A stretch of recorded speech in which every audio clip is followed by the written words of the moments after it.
ደረጃን ለማሟላት ብቻ የተበላሸን ምግብ ከጤነኛ ጋር በመቀላቀል ደረጃውን እንዲሟላ ማድረግ ህገወጥ መሆኑን ያውቃሉ ወይ ነው የዛሬ መረጃ መስጠት የፈለኩት።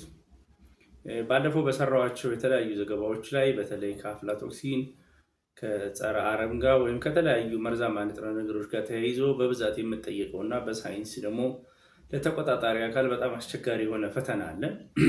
አምራቾችም ይችን ህግ ለማለፍ የሚያደርጓት አንዷ ጥረት መንገዶች ውስጥ አንዱ ደግሞ ለምሳሌ አንድ የተበላሸ ለውዝ ቢኖር እሱን ለውዝ በግማሽ ከእንደገና ደግሞ ጤንነቱ የተጠበቀ ሌላው ለውዝ ግማሽ በማድረግ ይሄንን ሲቀላቀል መንግስት ሊያውቀው ወይም ተቆጣጣሪ አካል ሊያውቅባቸው ይችል የነበረውን የመርዛማነት ንጥረ ነገር እንዲያልፍ በላቦራቶሪ እንዲያልፍ ያደርገዋል እና ይሄ በዓለም አቀፍ የምግብ ደህንነት ተቆጣጣሪ አካላቶች በጣም የሚታወቅ ዘዴ በአምራቾች መሆኑ ይታወቃልና ይሄ ዘዴ ግን ከታወቀ በህግ እንደሚያስቀጣ አምራቾች ሊያውቁ ይገባል ብዬ ዛሬ መረጃ መስጠት ፈልጌ ነው። ይሄ በብዛት እንግዲህ ሰዎች ጥሬ ዕቃቸው በተለያየ ምክንያቶች በፈንገስ፣ በአፍላቶክሲ፣ በፔስቲሳይድ፣ በጸረ አረም በተለያዩ ኬሚካሎች ተቀላቅሎ ይመጣባቸዋል። ስለዚህ ይሄ የተበላሸባቸው እህል በራሱ ውድቅ ነው። ስለዚህ ያ እህል ከሌላ ጋር ሳይቀላቀል በራሱ ሳይዋሃድ ከሌላ ጋር ውድቅ መሆኑ ምግቡ ራሱ ጤነኛ አይደለም ተብሎ ውድቅ እንዲሆን ያደርገዋል። ግን በሀገራችንና በብዛት ባደጉትም ሀገሮች የሚገጥም የማታለል ዘዴ ይሄ ውድቅ የሆነውን ምርት አዲስ ጤነኛ ከሆነ ምርት ጋር በመቀላቀል እንዲባረዝ በማድረግ ላቦራቶሪ ላይ በሚታይበት ጊዜ ያ በጥቅል የተሰራው ምግብ ጤነኛ ነው ይለፍ ተብሎ ለህብረተሰቡ ይቀርባል። የዚህ ችግር ግን ምንድነው? ባልወይናዘር በድግግሞሽ ይሄንን የተበላሸ ምግብ ላቦራቶሪውን ባያልፍ ዛሬ አንድ ምግብ እንበላለን እንደዚሁ የተቀላቀለ፣ ነገ ሌላ ምግብ እንበላለን የተቀላቀለ፣ ሌላ ምግብ ደግሞ እንደዚሁ የተቀላቀለበት የተበላሸ ምግብ ስንበላ ተደምሮ የመርዝ መጠኑ ከአንድ ምግብ ብቻ ሳይሆን ከድምር ምግቦች የሚመጣበት ደግሞ ጉዳት ያደርስብናል።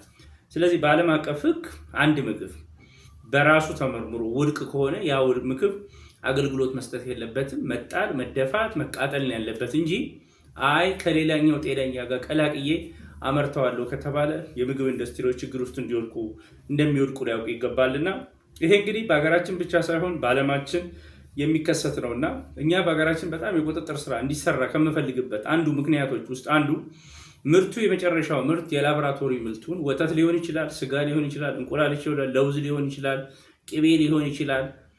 ምርታማነቱ የተሰራበት መጨረሻውን ምርት ማየት ውጤታማ ያደረገምንና መስራት ያለብን ምንድነው? ምርቱ ግብዓት የሚጠቀሙትን ፋብሪካውን ሄደው በማየት የሚጠቀሙበትን ግብዓቶች በማየት የሚያመርቱበትን ሂደት በማየት የአሰራር ሂደታቸውን በማየት የሰዎችን ንጽህና በማየት ልክ እነዚህ ተከታታይ ነገሮች ሲሳኩ ነው ምግቡ በጤንነት ህብረተሰቡ ጋር ሊደርስ የሚችለው እንጂ የመጨረሻውን ፕሮዳክት በመመርመር ግን ከሆነ መጨረሻው ፕሮዳክት ወይም የመጨረሻው እኛ ጋር የሚደርሰው ፕሮዳክት ከተለያዩ ህገወጥ ከሆኑ ከተበላሹ መንገዶች፣ አሰራሮች፣ ግብዓቶች፣ የሰዎች ንጽህና፣ የአመራረት ሂደት አልፎ እኛ ጋር ሊደርስ ስለሚችል እኔ በጣም እየወተወትኩ ያለሁት እንግዲህ በሀገራችን የምግብና ደህንነትና የዚህ የጤና ጉዳይ በጣም ትኩረት አድርገን ልንሰራበት መንግስት እንደ ደንብ አስከባሪ በየሰፈሩ ሊቆጣጠር የሚገባ እኛ በየቤታችን እንግዲህ ትንሽዬ ነገሮችን ከቆረቆርን ወይ ቀለም ከቀባን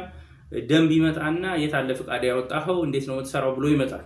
እኔ በጣም ቢናፍቀኝ ምንድነው በየቤቱ ሲወቃ የተለያየ ምርቶች ሲመረቱ ዋናው አምራቾቹም የተለያየ ምርቶች ተይዘው ሲገቡ የተበላሹ ምርቶች ሲገኙ በየቦታው የቅጣትና የቁጥጥሩ ስራ በጣም ደካማ ነው። በየወረዳው በየቀበሌው በየሰፈሩ ጀምሮ መሰራት ካልቻለ በስተቀር በትልልቅ ፋብሪካዎች ውስጥ ይሁን እንደዚህ አይነት ህገወጥ አሰራሮች በቆሎ ለምሳሌ ፈንገስ የተበላሸ ከሆነ እሷን ትንሽ አድርጎ ሌላኛውን ደግሞ በመቀላቀል ጤነኛ የማድረግ ሂደት አለና ይሄንን አሰራር በምግብ ደህንነት በጣም ማቀው ነው። በዓለም አቀፍ በጣም አስቸጋሪ ከሆኑ የቁጥጥር ስራዎች ውስጥ ከባድ ከሚያደርጉት ነገር ውስጥ ይሄንን መሆናችንን አውቀን እስኪ በእናንተም አካባቢ እንደዚህ አይነት ተንኮሎች ማለት አንድ የተበላሸ ምርት ከሌላ ደህና ከሆነ ጋር ቀላቅሎ አምርቶ እኔ የጥራት ድርጅት ምልክት ያለኝ ምርቴን ያሟላው ነኝ ብሎ ገበያ ላይ የሚሸጥ ምርት አይታችሁ አታውቁም ወይ ነው? ከዚህ ጋር ያይዜ በሀገራችን እንግዲህ አንዳንድ ምርቶች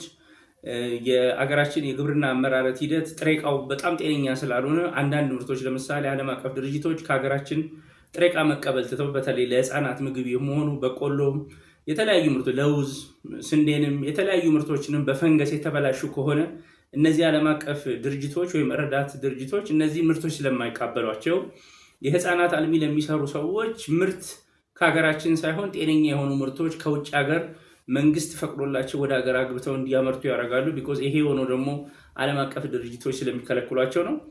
ለእኔ በዚህ አካሄድ የምንሄደው ደብል ስታንዳርድ ነው። ደብል ስታንዳርድ ማለት ለዓለም አቀፉና ለሌላው ዓለም የሚሸጠውን ምርት ጤነኛ ማድረግ፣ እኛ የምንበለውን ግን ደህንነቱን ግድ ማጣት ደብል ስታንዳርድ ነው ወይም ተገቢ ያልሆነ በደል ነው ብዬ ማስበውና በሀገራችን የሚመረት ለምሳሌ ስጋ ሀገር ውስጥ የሚመረት የቄራ ምርት አመራረት ሂደትና ወደ ውጭ ሀገር የሚሄደውን የስጋ አመራረት ብታዩት አይገናኝም።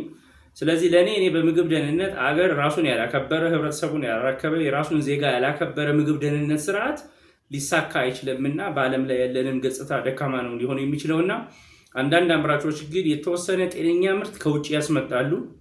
ያቺን ጤነኛ ምርት ደግሞ ሀገራችን ውስጥ ከተበላሸው ምርት ጋር ቀላቅለው አዲስ ምርት አውጥተው ለገበያ ይውላችሁ ብለው ይሸጡልናልና ይሄን አሰራር እንግዲህ ብዙ ጥያቄ የሚነሳበት ይሄንን ደግሞ ልንከላከለው እዛው ምርት ሂደቱ ላይ መሆኑን እንድታረጋግጡ ለማለት ነውና በዚህ ላይ ያላችሁን ሐሳብ ለመስማት ዝግጁ ነኝ። ከዛ በተረፈ ግን የተለያዩ መልእክቶችን ነው እያስተላለፍኩ ያለሁት። በዛው ልክ ድግግሞሽ አለ። ሰዎች ጥያቄ ጠይቁኛል። አሁንም መልሳችሁ በደንብ እንድትገነዘቡት አጫጭር ቪዲዮዎችን ቲክቶክ ላይ ረጅም ደግሞ በሙሉ ያሉ ቪዲዮዎችን የዶክተር አሻግሬ ዩቲዩብ ላይ እንድትከታተሉ ለህብረተሰቡ እንድታደርሱልኝ ብዬ እጠይቃለሁ። አመሰግናለሁ።